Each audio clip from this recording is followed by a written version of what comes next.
Hey, Arthur. Welcome to Live Saga TV. Now on our video for the day. Of course, we've had a lot of hula baloos for by-election. Of course, Farouk Kibet was just waiting for a moment to jump into conclusion and drop some bombs. But meanwhile, we have Oxford report, and a lot of people are like, hey, which farm is this that just gives us a number? They are telling us that 125 Kenyans hold more wealth than 42 million as inequality deepens. That is a reality. And that is why, guys, you realize that recently when the president was talking on Al Jazeera, he was talking for the 125 Kenyans. When you talk about stocks, you talk about dollar value, you talk about, what else did he talk about? Housing. Those things just make meaning for the haves. The have-nots have no say. In fact, what would you talk?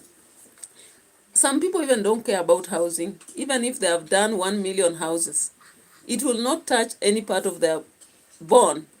Because some of them, they just survive, And one of the worst professions, I tell you people, if you have not gone in college, don't think about going to be a teacher. You will only thrive if you become a serious business person. Possibly a teacher who is in business, you can be doing something. Or a teacher who is in farming, serious farming, agribusiness, you can be doing something. But if you are a classroom teacher, waking up in school at 7, leaving at 9 p.m., you are doomed. You are doomed. Unless you have inheritance back at home, you are going to retire with nothing. And that is the reality. Let me not cover anything for you. I'm just telling you the reality, and reality is reality. Because the cycle that you are going to live in is, year after year, you are going to take loans after loans, and your projects cannot come to an end. They cannot. Unless, again, you have maybe some years before you begin taking your children to school. And again, when they go to school, you already have reserves for them. And then later on, maybe, just maybe, you have serious farming or business going on. Now, that is why you see teachers are the ones looking for jobs such as IEBC. I am so sure that in this by-election that just ended, so many teachers were there as clerks, some of them as whatever it is, presiding officers. And again, those fields are penetrated by other people because it is open to Kenyans. Though there is a time they limited and say they don't want teachers anymore. Now you realize that as a teacher in Kenya, you are an enemy of everybody. People just cheat that, teach my child, help my child to become better. You should be the role model. Which role model? Since when did a role model become someone walking on foot? It doesn't happen like that. So I'm telling you, today you see people like Oga Obina, demo on Facebook. You look at people like, this lady who just died, Betty Bayo. You even look at 310. Do you know 310, Kanyare pastor? You look at Commando himself. I hope you know Commando. The one who slaps people in church. As far as he can, fly around with aeroplanes, he's a role model. Can you imagine? He is a role model to someone. Someone looks at him and is like, yeah, in the 10 years to come, I want to be like this guy. Yeah? Pastor Kanyare was there asking for 310 for what? So that when you wash your hands, your sins remain in water. Do you know what he was using? Potassium permanganate. So scammers like those ones are role models to people. Someone looks at Kanyare and is like, that one is my role model. I want to be like him. Look at Ezekiel. Ezekiel who says, your hair, if you have dreads like mine, huna nyota ya ndoa. So those are the role models we have in this country. You look at Oga Obina at the top. Look at people like, whom else can I say? Vera Sidika with her big 11. Hey, she is a role model to a lot of girls in this country. Akote, of course, even though Akote says she doesn't want to be anyone's role model. But trust me, guys, she is a great role model to so many people because Mula is there. Mula is there, so she's a role model, guys. But you, with your foot, pang, to work and back to house, you are not a role model to anyone. In fact, some of them sympathize with you. They wonder, what is this one going to do? And why are they so much hardworking? Because we have people who sit in the house, they don't earn anything. But do you know they have people working for them? People working for them, washing for them clothes, ironing, cooking for them. Na wewe na mshahara wako wa kila mwezi huwezi afford hata housemaid. If a housemaid comes to your house, they look like your bosses. This is the reality. I'm talking about hard reality. Now, Oxfam has come up with a report telling us that 125 Kenyans hold more wealth than 42. My goodness. You go to every town of this country. I've traveled in Kakamega, Kitale, Bungoma, Kisii, go to Eldoret, even down to Iten. Go to places like Busia. I've gone to places like Homa Bay. Go to Kisumu. Go to Mombasa. Go to Nairobi. Real estates are there. Now when you go to those real estates, I'm told even some of them in Nairobi, ukienda kama Mwafrika huko wanakuuliza, what are you coming here for? And they'll tell you on your face that we don't give our houses to Africans, because like they look at you, they're like, can you afford? Anyway, I'm not saying Africans are not rich. People like Farouk Kibet, what do you think it's their net worth? Oscar Sudi. Talk about these people like Atwoli.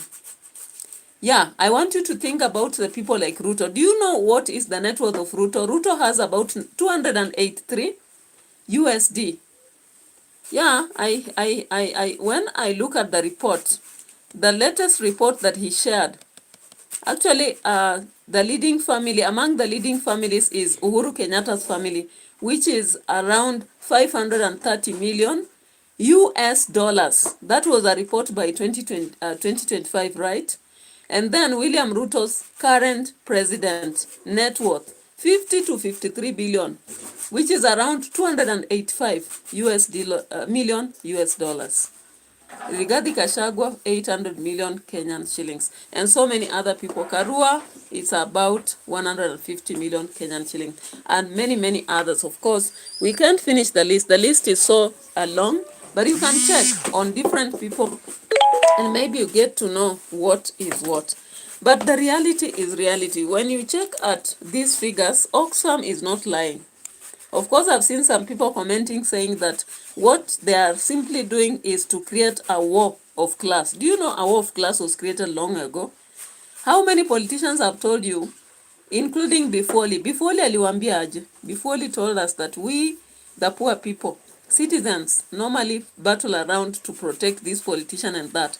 I know there are some people who have now heart attack because of what happened in Malava or what happened in Mbere, or whether it's Magarin or elsewhere, because you are banking in a bank that you don't have even shares. And yet, these people have the same bank. The only difference is that they are coming out to talk about whatever. Maybe one is trading in coffee, another one in tea. But all of them they are trading in beverage, right? So they cash in the same cow. Their cow cash is just the same. The difference is the moment of time. And of course, why are they looking for power? They are looking for power to protect what they own. Or else, if you don't have what you own, how would you even fight for power so carefully and cautiously? Like, like I was looking at how Kalonzo Musyoka was revolving around the entire nation. I'm surprised that when you check even his net worth is not clearly anywhere. But I'm so sure he has a lot, because this is someone who was under Moi regime. Now, if Gachagua is actually have exposed only 800 million as his net worth, I'm so sure that is not the exact figure. Because when it comes to wealth declaration, of course, this month, all of us are supposed to do wealth declaration. It's part of the expectation, especially when you're working in the civil service. Do you mean that everybody has a clear indication of what they own? Most people don't do that, okay? We don't do that because we have, questions about why and what. You don't even understand why the wealth declaration is there. Sometimes we look at it as poverty declaration because, of course, maybe I may be having a piece of land. But now when it comes to real, resources, people count maybe in terms of money, the real money that I'm receiving. And that is why this aspect of net worth, people just mention what they want to give, but they may not give reality. So if William Ruto currently is at 53 billion Kenyan shillings, guys, hey, I'm looking at that, I'm like, oh my God. And Raila Odinga's family, they say it's 100 billion, over 100 billion Kenyan shillings, but it's not verified yet.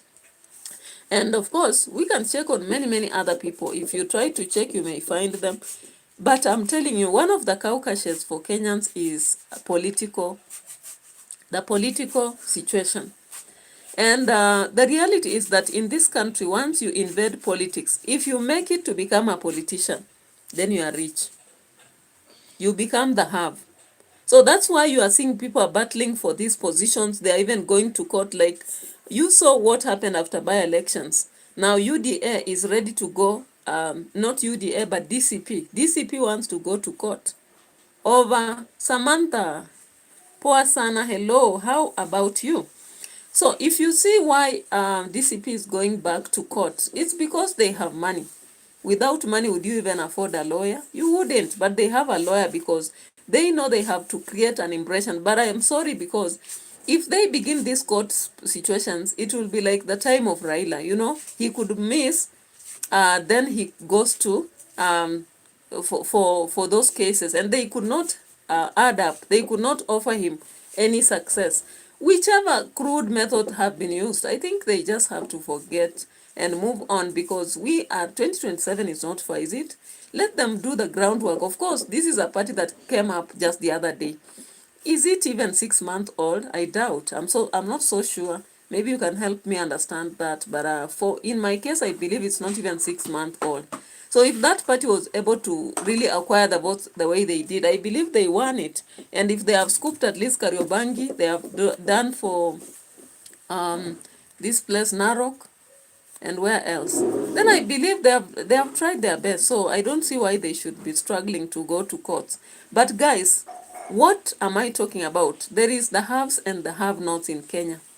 Because Kenya is a capitalistic nation focused on an individual growth.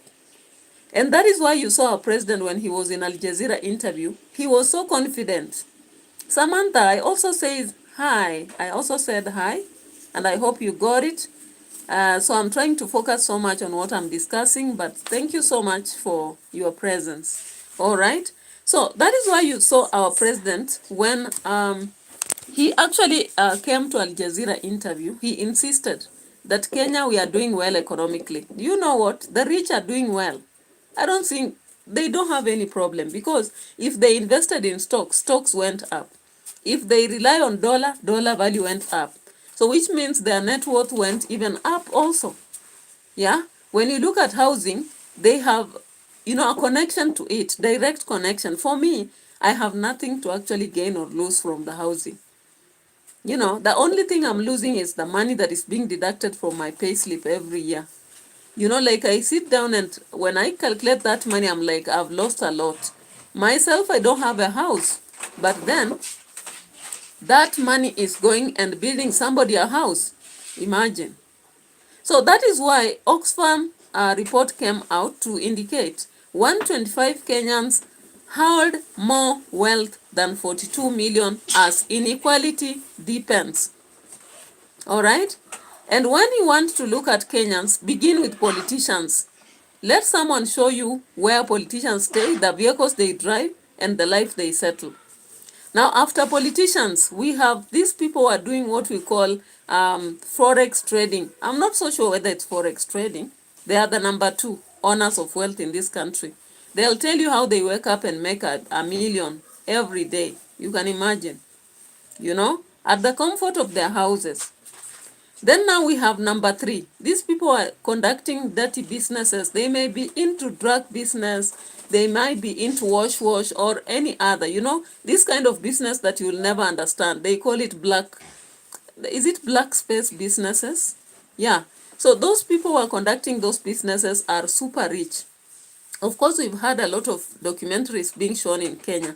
How these people scam, how they create deals with people who are scamming out there, how they wash money and all that. And they are making millions. Millions, I'm telling you.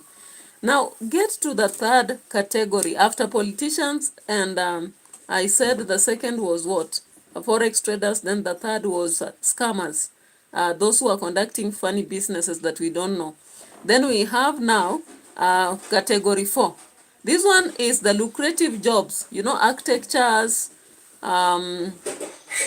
serious engineers who have made it, and contractors, you know, those kind of people also fall in their own category, and those people make a lot of money.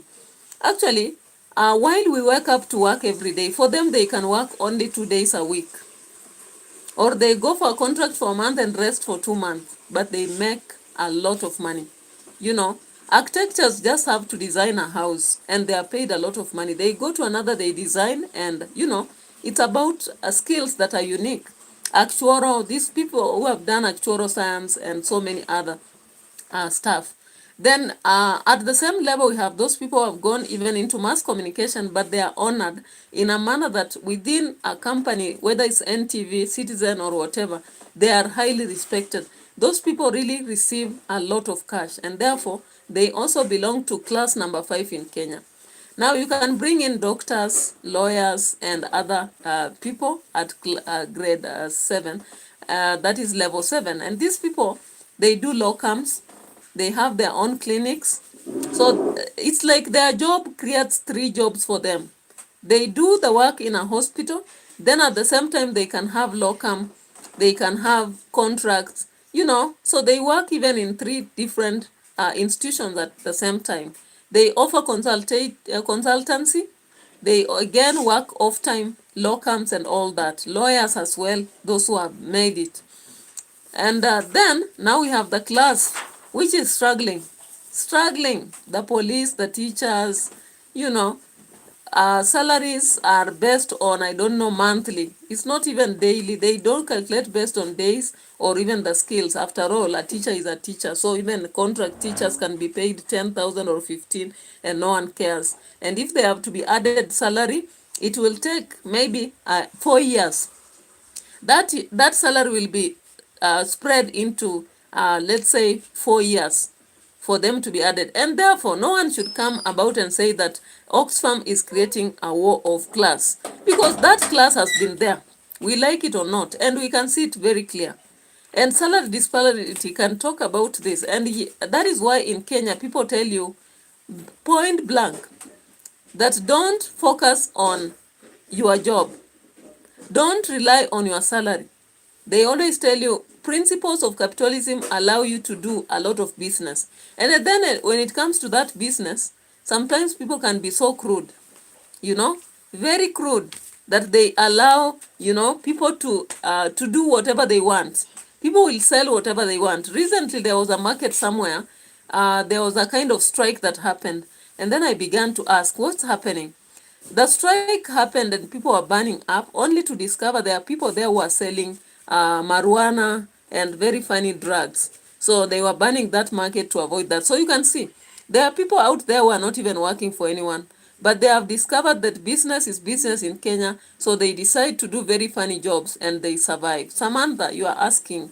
Yes. If you have watched me on the channel, of course I've said that so many times. And that is indeed the truth. And that's why I know a lot of what I'm talking about is what I know. Is not from whatever. And from my family, of course, I have people who are in law. I have people who are into engineering. I have people who are into medicine, like a doctor. We have one in the family. And we have more. So I'm talking from a point of knowledge. So when you compare us, you can see the difference clearly, you know. Like a doctor can buy a vehicle without taking a loan. Can a teacher do that? No. When it comes to an architecture, and I've also seen IT people who have got contracts with big firms. They also do their work from their house, and a contract can give them a lot of money. I have seen also that. So what am I trying to say? Oxfam has not cheated, and it's not creating class war. That war is still there already. It is there because you can clearly see. You can clearly see. You don't have to be told, you know. And even our children have known about it. You go to class, your students will just tell you what they want to be and why, you know. So let's look at this report as it's being shared by NTV has it, Citizen has it, you can go check. So let's check on this. Goes to interest payments alone. Oxfam's latest report, Kenya's Inequality Crisis, the Great Economic Divide, lays bare a nation where the promise of prosperity slips further away for millions. Nearly half of the population now survives on less than 130 shillings a day, while other All right, so according to the report by Oxfam report given here, we have a very large percentage of Kenyans who do not even make 130 shillings per day. And that is a serious situation, right? Ndinda Nzoka says, what are you talking about? I know in this live stream and repeat again. Oh, you are now, okay? Welcome. Welcome. Anya is saying, soon enough, unions will be in danger. There is where we go next to. Just look at the next time we will see any salary increases. The country is running some crazy debt servicing numbers.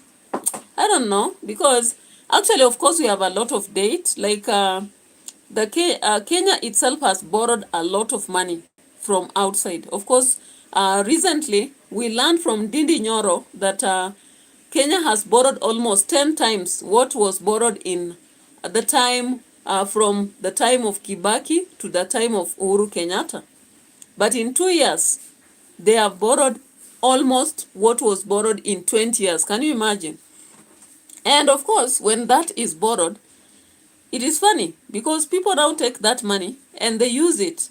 Then they claim they have done progress, whether it's roads. That's why someone said on my channel, the other channel, Edutainment for Us, that we have a visionary president. And I said, of course, every president must be visionary. But are we checking into what is happening? Because why is he borrowing so much? Why is he borrowing so much? He is borrowing so much that we as Kenyans, we are going to be under siege. And that is why the housing project started, so that they can create a picture to look like we are able to sustain the dates and pay it every year. You get it? That is why those housing projects were started. Now, when you look at the markets and let's say the roads are good, yes, but when it comes to markets, who is selling and what are we selling and how much are we making? I wish those calculations should be made so that we are not just told. I saw the president today saying that in Kiambu alone, 31 markets have been done. I was like, okay, but what is the value of these markets at the end of the day? All right. Anya says, debt is not bad. It's the interest rates I'm worried about. Debt is bad also, because when you take those debts consistently, it becomes a problem. Obviously, there's no debt or loan without interest. A loan must come with interest. The reason why someone gives you a loan, it's because they are going to get that interest. All right? And when it piles up, it becomes a serious problem. And even the problem is not interest, but the problem is when we borrow, how do we use that money? How do we use it? Okay? Why is it that we are only focused on adding value, or let's say increasing our whatever, instead of also working on reducing the poverty level? Let's just watch this documentary again and see what is being said. And it's unfortunate. If we have Kenyans who cannot afford 130 a day, you can imagine how are they living. But then we have that person who can afford 1 million a day. You see that difference? So the difference between the poor and rich expands. And so it creates a very serious challenge in a country. So let's watch this again and see. Top, the country's richest 125 individuals command wealth so enormous that in 100 shilling notes, it will blanket most of Nairobi County. Over the past decade, the divide has sharpened dramatically. 7 million more people have fallen into extreme poverty. Even corporate executives and 214 times more than teachers, revealing one of the most unequal pay landscapes on the continent. Okay, so you heard it. The difference on pay scale. There is a pay scale difference, very large. And away from that, we've heard about the aspect of value addition. So 7 million people have fallen into poverty. When they were in middle class, now they are in the lower class. You can imagine that. because now they are struggling literally to survive. They are only now having basics like a simple house plus food, and food is not even being afforded by everybody.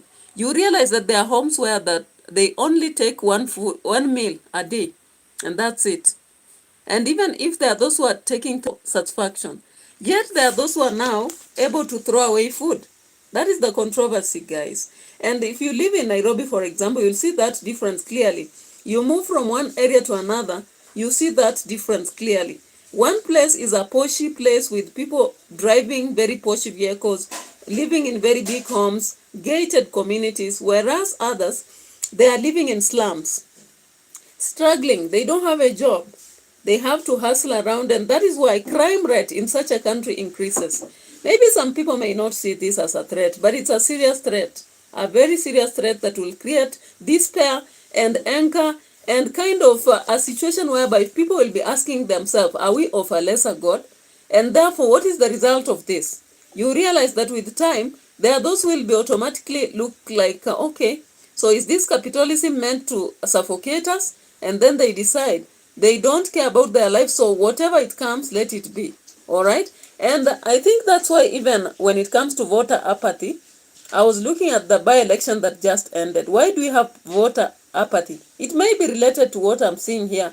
The figures in relation to only 125 Kenyans holding more wealth than 42 million in Kenya. A very great inequality, right? Anyway, let's check into it again. It's almost 90% of the lower income countries are paying much more in debt servicing than investing in education and health. That's what we're seeing.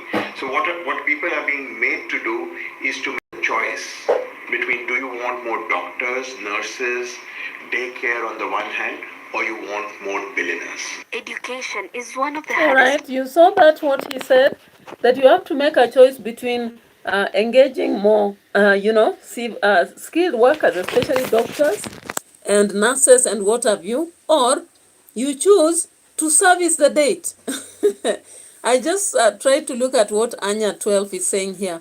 The more date you have, the more focus you'll have on servicing it. Papa Tofa, welcome.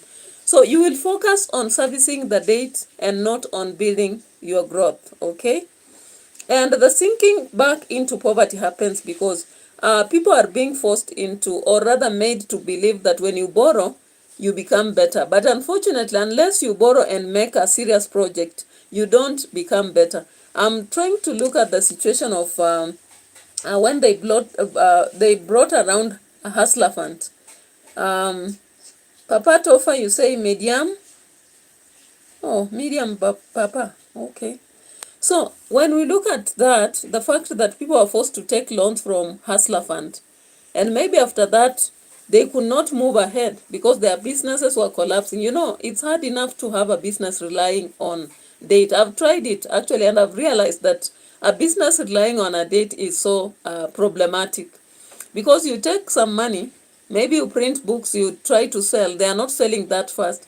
Before you pay it, already the month is over, you are supposed to pay and go again print others, you can't make it. So you realize that you are living in a kind of cycle that is not ending, and therefore you're not improving because even when you make small profit, it's eaten up before that time comes. So it is real that sometimes small businesses cannot do well by relying on debt, however much we are told, you know.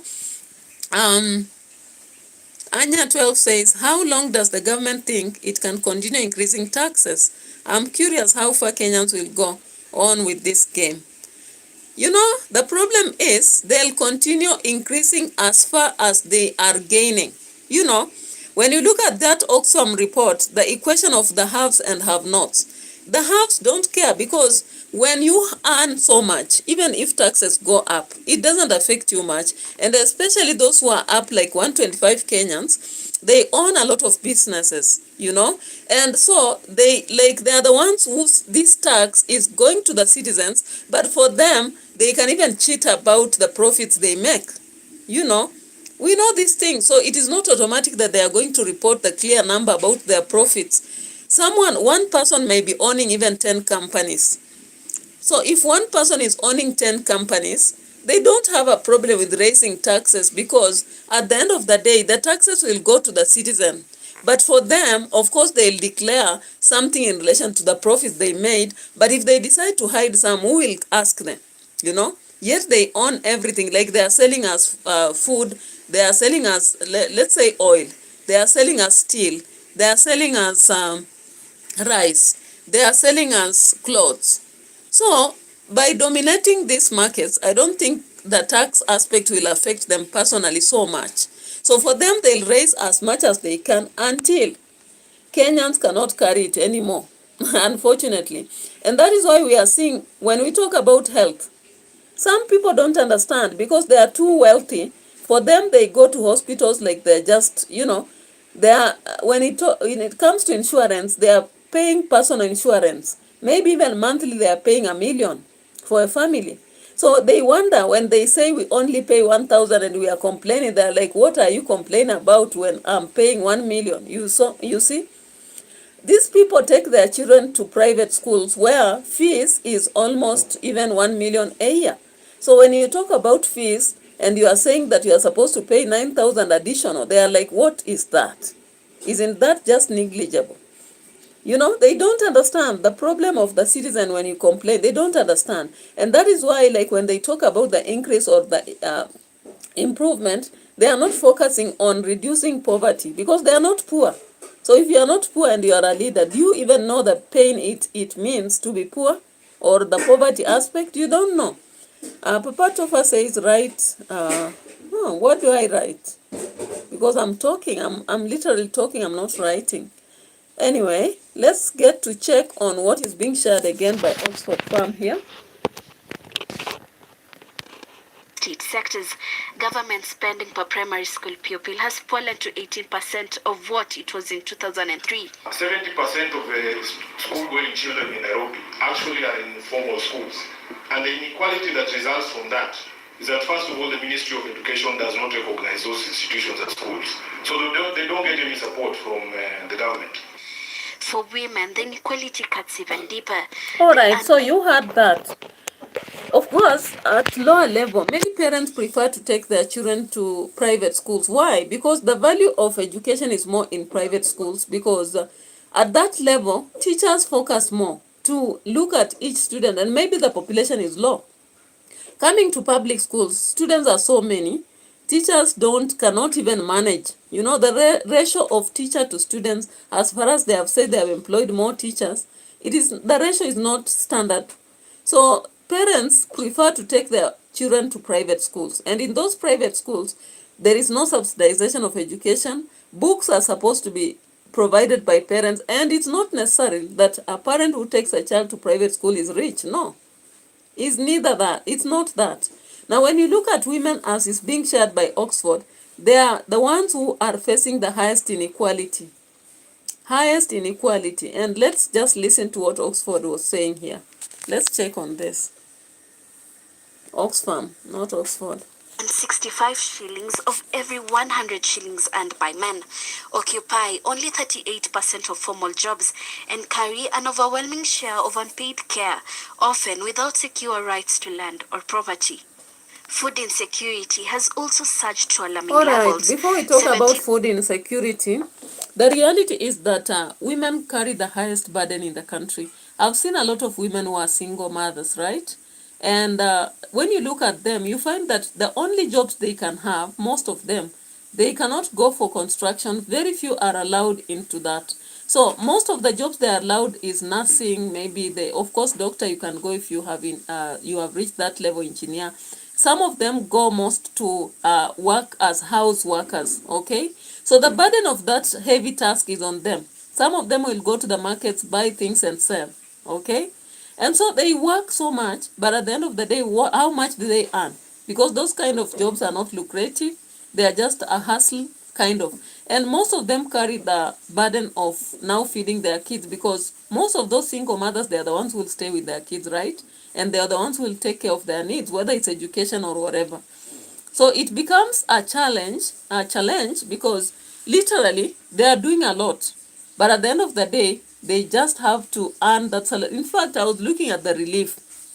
When you look at the relief on the payslip, women get a lesser relief than men. I don't know for what reason, because I compared a payslip of someone who is a woman and man, and realized that the relief for men are more than women. I don't know why. Anyway, the government should think about it.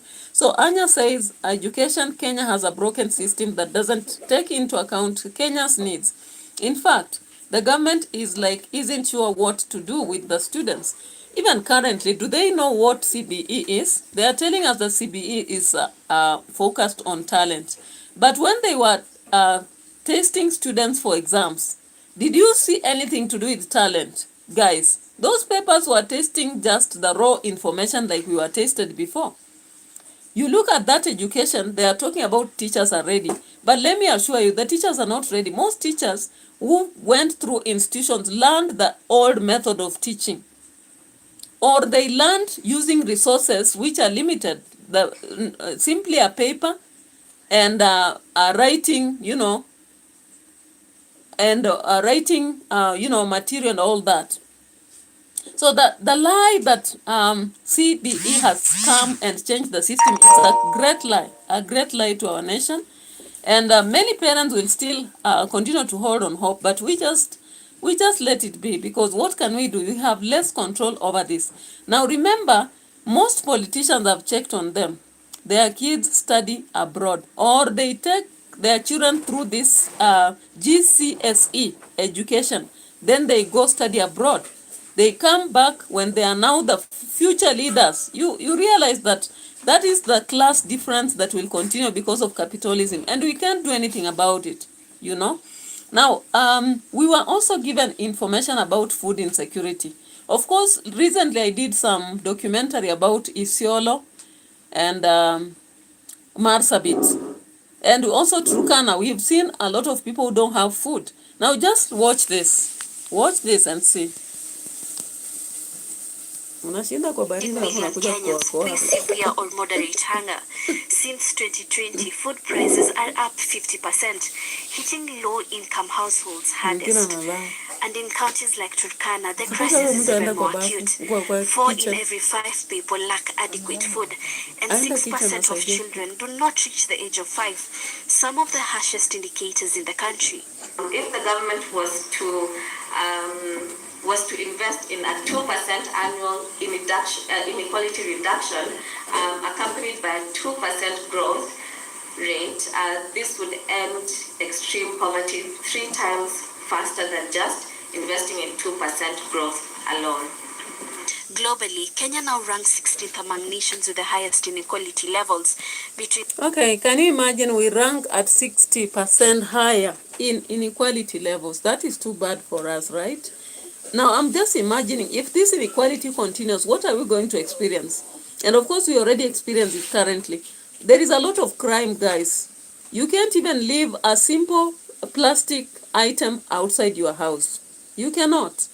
You cannot walk in peace, in darkness. Even in the rural. We used to think that theft happens to be in urban areas. But I'm assuring you that even in rural areas, you are not safe in the evening. You cannot walk around freely with your phone and your computer and all that. Somebody will just come with a panga and order it from your hands. You cannot even travel safely at night. Like if you alight so early near your home destination, or you are going somewhere late, you can't get to your destination safely, because we have people who are waiting just to grab what you have. You rear chicken and maybe your home is not so strong guarded. Someone comes for your chicken and they collect and go away with them at night, Yeah. Now, it happens that even when you plant crops, people can easily go to your farm and harvest, even if it's not theirs, unfortunately. So you go to harvest your farm, you find that already a very good portion has been harvested already. You sell in the market, you find someone has invaded your shop. They have broken down the doors and stolen everything. I saw somewhere where someone actually lost almost a whole stock of phones. People just invaded the shop and stole all the phones. Back to zero. You can imagine. So insecurity is very high. I've also seen in some towns, in the evening, beyond 8, you find that people are walking around. If they find a shop that is still open, they show a pistol to you. You don't know whether it's working or not. You surrender your money. You know. Anya is saying Kenya has more land than more European countries for agriculture, but it is importing food. Look, this is the result of lack of an unified vision. It is sad that it's been 60 years plus of self-rule, and yet, yeah, unfortunately, Anya, what happened is this. Our leaders will not focus on empowering people. Why? If they empower people, they know they may not rule forever, and they want to rule forever. They want a dynasty whereby you rule for 5 years or 10, you go and recycle, and your son once arises again. So to do that, they are trying to make sure that these people who have vast land, some of them, they are literate, by the way. And there are those, of course, who are literate, but they are literally doing, farming that is not modernized in a manner that agribusiness is not very much honored in Kenya. I can assure you that we can really be serious in wheat production, maize production, sugarcane production, among other products if we decide. But unfortunately, how many leaders even stand to talk about this? One leader will just talk about we have now increased the stock of maize or whatever because the price of maybe fertilizer went down. But is it only fertilizer that we need to enhance agriculture? I've hardly seen sermons. I've lived in different parts of Kenya, and I've not seen in one part whereby the government will hold seminars or workshops to empower farmers on farming. They will not. They'll talk about roads, markets. You wonder, is these markets, are they going to sell monkeys? Because these markets are supposed to sell products. And have they empowered the people to actually have the products coming up? That's unfortunate. You also realize that tourism centers can bring a lot of money. Yet, the tourism centers are not being empowered year after year. You look at Savo, it has the same animals it had 50 years ago. You look at Nairobi Park, it has the same animals it had 50 years ago. Does it mean that our tourism just maintains the same lifestyle forever? It can be improved so that we now have enhanced more stuff into our ecosystem. We can really do that. All right. So let's see again on the report that is given here and the expectation. Of course, according to this report, Kenya can now focus on reducing by some percentages poverty levels, as well as increasing the that gross whatever for every year. But if only they focus on growth and they are not looking at how to reduce the poverty level, then they are not doing much. Now remember, recently the president gave a report. Did he consider this? He never. In fact, he has no statistics about the people who are poor in the country. He will be shocked at this report, and I hope he sees it and understands, because roads alone cannot serve the poor. When you talk about roads, the markets and the housing, it is not going to help the poor as such, because they need money to pay rent. They need products to take to that market.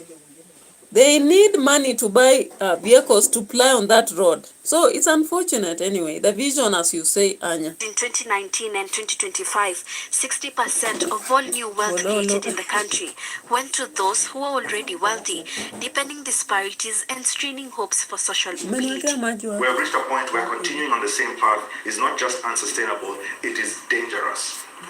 Inequality corrodes trust, it undermines democracy, it fuels anger, and ultimately it threatens peace.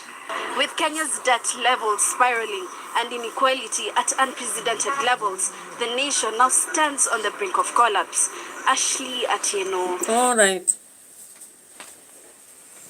Yeah, so looking at that now, we are being warned as Kenya that if we continue this way, there'll be a lot of distress. People will be in despair, anger, and later on, because of the high level of poverty, we may see a lot of crime and collapse of the system. I don't know. Yeah, because a lot of people run from Kenya to other developed countries. And our president always talks about our country is moving from third world to first world. But then there are some things we are not doing. There are things we are not doing. Anya says, yes, tourism is very important. In fact, most countries in Europe depend on this, even Morocco and Thailand. But dear Lord, infrastructure, insecurity, frequent tussles with USA and China, it's crazy. Yeah, so the reason why they would have frequent tussles would be as a result of, trying to maybe get to that level. But I don't know. Currently, I hear some leaders in East Africa are claiming that they want to be produce, add value on product before they sell, which is good. Because instead of exporting sugarcane, for example, or coffee, they should be able to export what has already been done. Instead of exporting raw minerals, they should produce, create something out of it before they export, and it will make some money. But then, where does that money go? Is it distributed equally? That's one question again we'll ask. Does it create jobs for Kenyans? That's another question we'll ask. Are these Kenyans paid fairly? That's another question. Is water distributed equally in Kenya? Are roads distributed equally in Kenya? And all those. Is health an aspect that is equally offered to everybody? So of course we had these by-elections, and I saw a lot of violence that was used in every other place. I just want us to talk about this.